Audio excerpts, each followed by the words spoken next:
Hey, good morning, friends.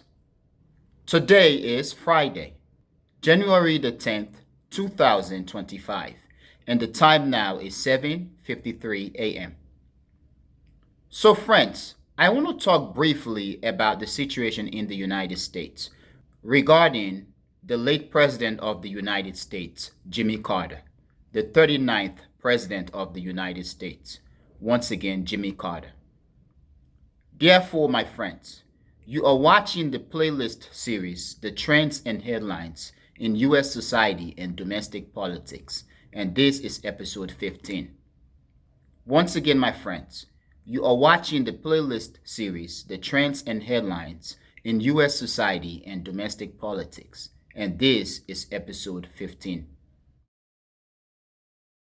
So, friends, yesterday I watched the funeral service of the late President of the United States, the 39th President of the United States, once again, Jimmy Carter.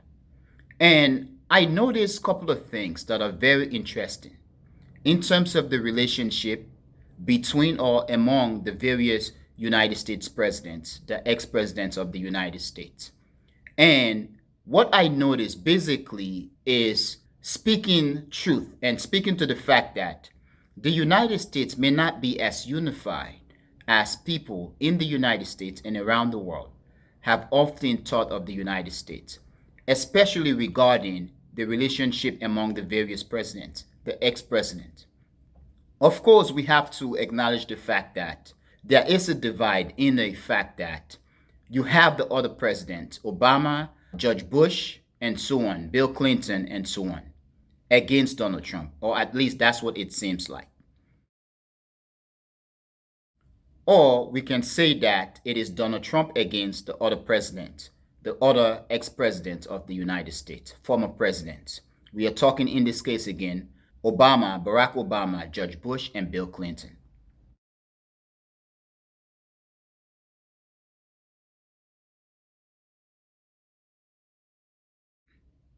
Now, my friends, I watched a video of the funeral service of Jimmy Carter.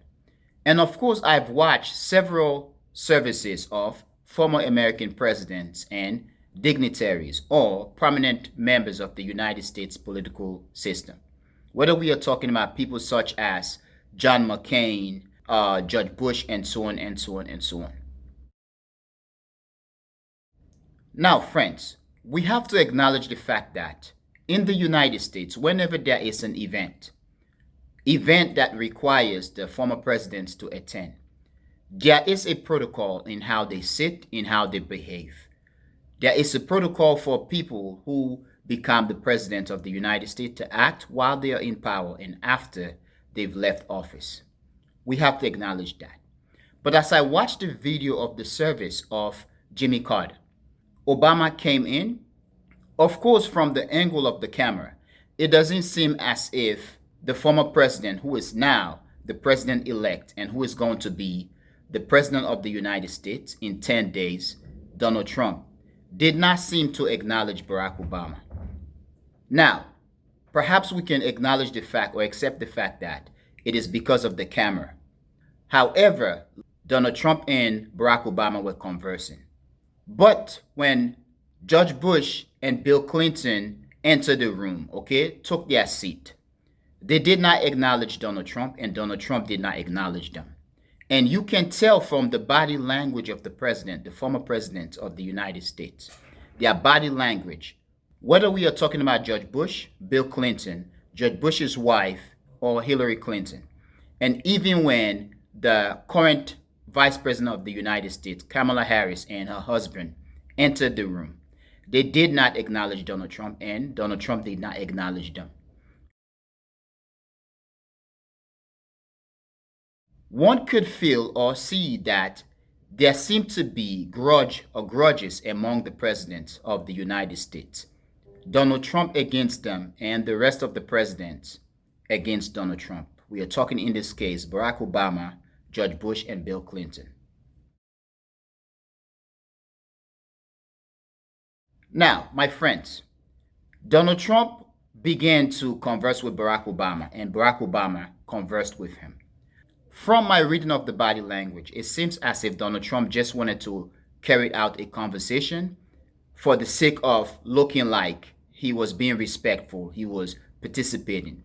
And Obama seems that he only wanted to acknowledge Donald Trump because he had no choice. The camera is rolling. Now, for the other presidents, Bill Clinton and George Bush and their wives, they seem to not care. For Barack Obama and Donald Trump, they engage in conversation, they were smiling, and so on and so on. What I get out of this is that the United States perhaps is not as unified as the rest of us have always thought of the United States. Of course, in terms of the United States foreign policy, especially when the enemy, okay, is the rest of the world, people of the global south, there is a unity among American presidents. They go around bombing the heck out of people of color. They are unified. But in terms of the domestic situation, as it is in the United States, there is a division among the presidents. Perhaps the people may not feel that. Perhaps the people in the United States may not acknowledge that. But by now, we need to begin to acknowledge the fact that the American presidents do have grudges among them. Now, what the implication of this could be, nobody knows. But Donald Trump coming into the presidency since 2016 has changed the dynamics of American politics. And I do believe that it is going to have far-reaching consequences for the ages, for the coming decades or centuries, if the United States is still with us, if the United States does exist at that time. Yes, of course, the vice presidents of the United States, the former vice presidents of the United States, they all seem to acknowledge the former presidents of the United States. And in this case, we are talking about Al Gore and Mike Pence, and also Kamala Harris. They acknowledge the current president of the United States, Joe Biden, and the ex-president, the former president of the United States, Barack Obama, George Bush, and Bill Clinton. But there seems to be a division between these guys and Donald Trump. And this perhaps could be because Donald Trump, since he came into the political light, he has been throwing tantrum and throwing insult at the rest of the presidents. Now, my friends, please tell me what you think, and I want to know what you think. But friends, I'm going to end here. I want to thank you for being a member of the Echoing Voice community, my friends.